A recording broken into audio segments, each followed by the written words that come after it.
Défaite du Congo contre le Chili. Bon, les gars, je peux comprendre que ce soit un match amical. Le Chili n'est pas qualifié pour la Coupe du Monde. Donc, du coup, ils viennent dans ce match dans l'intention de tout donner. Ils veulent améliorer leur classement FIFA. Le Congo, de son côté, est déjà qualifié. Donc, du coup, ils vont essayer de jouer avec modération pour éviter les blessures. Mais c'est tellement frustrant de voir un match comme ça où tu sais que le Congo, collectivement, est meilleur que l'adversaire.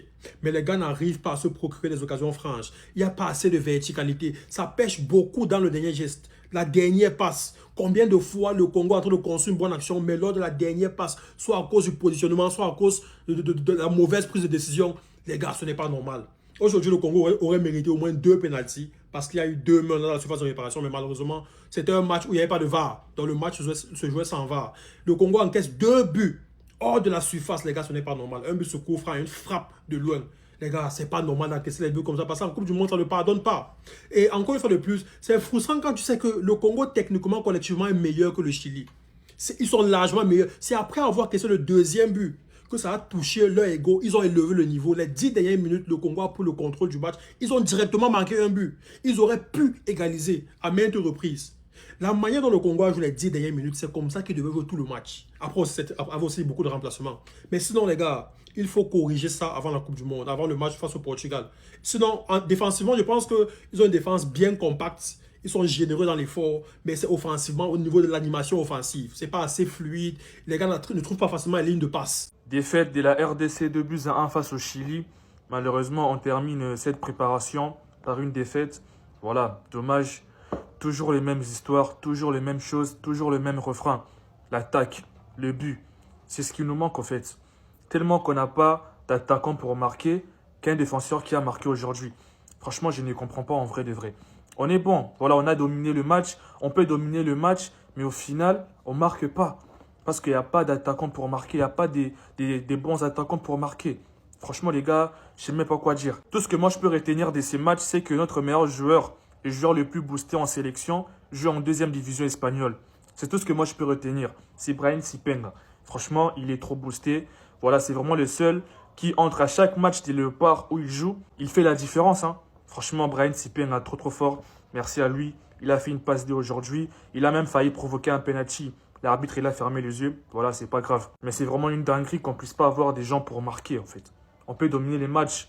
On a une très bonne défense. Gardien, là, c'est un autre sujet. Milieu, il se débrouille pas mal. Mais l'attaque, les gars, je sais pas. Franchement, les gars, je sais pas. Toujours les mêmes choses. Dommage qu'on puisse finir les préparations par une défaite. Dommage. Quand je vais parler, oh non, c'est le coach qui choisit. Mon frère, est-ce que tu as joué au football? Et je vais rien dire. Je veux rien dire. Même l'équipe de France, même l'équipe d'Argentine, les équipes qui ont remporté la Coupe du Monde, on critique quand même. Mais vous là, on peut rien dire. Comment on peut rien dire? Voilà. Aucun attaquant n'a marqué depuis le match contre la Jamaïque. Aucun attaquant. C'est seulement les défenseurs. Même aujourd'hui, je quand même. Une équipe qui n'est pas qualifiée à la Coupe du Monde, le Chili, qui est même mal placé que nous bat, nous marque 2 buts d'abord, et puis nous, on essaie de revenir. Même un but sur coup franc, on ne peut pas parler. Comme on ne peut pas parler? Moi, je serai au stade. Laissez-moi, je ne vais pas parler. Ne mettez pas de commentaires négatifs parce que je n'ai pas parlé. J'ai juste décrit les faits. Donc, comme on peut rien reprocher à cette équipe, c'est une équipe parfaite. Voilà, rendez-vous au stade. Mais moi, je vais venir pour le buzz. Pour le buzz. Partagez. Voilà. Merci à ceux qui ont regardé le live sur mon compte. Je vous ai dit quoi ici? Je vous ai dit quoi, les gars? Je vous ai dit quoi? Que la RDC ne peut pas battre le Chili, les gars. Je vous ai dit que la RDC ne peut pas battre le Chili. Est-ce que vous connaissez même le Chili, mon frère? Est-ce que vous connaissez le Chili, petit frère? On vous dit le FC Barcelone d'Amérique du Sud. Vous ne connaissez pas le Chili. Le Chili qui a pris les Copa América ici là devant Lionel Messi. Ils ont joué contre Lionel Messi. Ils ont peut-être 3-4 Copa América devant Lionel Messi. Est-ce que vous connaissez le Chili? Est-ce que vous connaissez? Est-ce que d'autres disent que non, tu vas couper tes cheveux, prépare-toi déjà. Même votre hymne national, j'avais déjà tout préparé. Mais je vous ai dit que ce n'était même pas nécessaire parce que je savais déjà qu'on ne pouvait pas battre le Chili. Le Chili est trop fort pour vous. Vous connaissez Cepeda? Cepeda, ce n'est pas Cepeda. Cepeda, petit frère, non, il est d'abord trop fort. Buteur encore ce soir.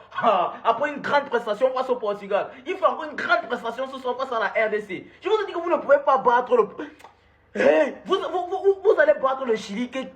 Vous pouvez jouer au ballon. Vous voyez ce qui se passe quand il n'y a pas vos supporters, non? Vous voyez quand il n'y a pas vos supporters là, qui sont turbulents, qui sont en train de faire le bruit partout dans les gradins là. Vous voyez comment ça se passe? Vous n'avez pas le niveau. Vous partez faire quoi à la Coupe du Monde? Il fallait laisser le Cameroun. Vous pensez que le Cameroun on peut perdre contre le Chili? Nous, le Cameroun, on peut perdre contre le Chili. Vous êtes sérieux? Petit match contre le Chili, vous n'avez pas gagné le Chili, vous allez battre qui? Si vous ne pouvez pas battre le Chili, vous allez battre qui là-bas à la Coupe du Monde? Vous allez battre qui à la Coupe du Monde? Et vous dites que le match contre le Portugal, non, vous perdez minimum 3-0. L'écart de but entre vous et le Portugal, c'est minimum 3-0. Retenez ça aujourd'hui. Et si, je vous ai dit que si le Portugal vous tape moins de 3-0, je vais chanter l'hymne national parce que les gens, je voulais chanter votre hymne national aujourd'hui. Parce que je me disais que genre, vous pouviez faire l'espoir. Vous n'avez pas fait l'espoir. Donc du coup, ça, on garde ça pour le premier match contre le Portugal. Si vous arrivez à prendre moins de 3 buts face au Portugal, et que le Portugal vous tapez minimum 3-0. Vous prenez moins de 3 buts, je chante votre hymne national. Parce que j'ai déjà commencé à rédiger. Autant mieux ça me sert à quelque chose. Mais je vous dis que vous allez prendre minimum 3 buts face au Portugal. Restez, quittez ici là.